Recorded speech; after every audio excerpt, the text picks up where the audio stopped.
Ndugu wananchi, tunakaribisha sana kwenye maonyesho ya Sabasaba.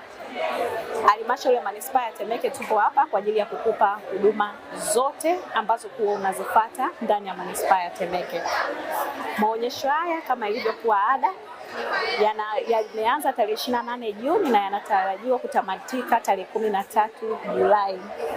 Na tungependa sana wananchi ambao mpo maeneo ya viwanja, lakini ambao pia mnaona ni rahisi kuja hapa, basi mje hapa kwa ajili ya kupata huduma kutoka ndani ya Halmashauri ya Manispaa ya Temeke.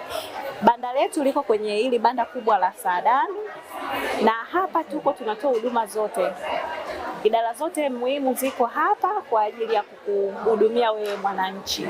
Unataka huduma ya leseni, unataka huduma ya vibali vya ujenzi, unataka kujua kuhusu mikopo ya 10%, unataka kujua ni maeneo yapi ambayo manispaa inayatoa kwa ajili ya uwekezaji, ama ni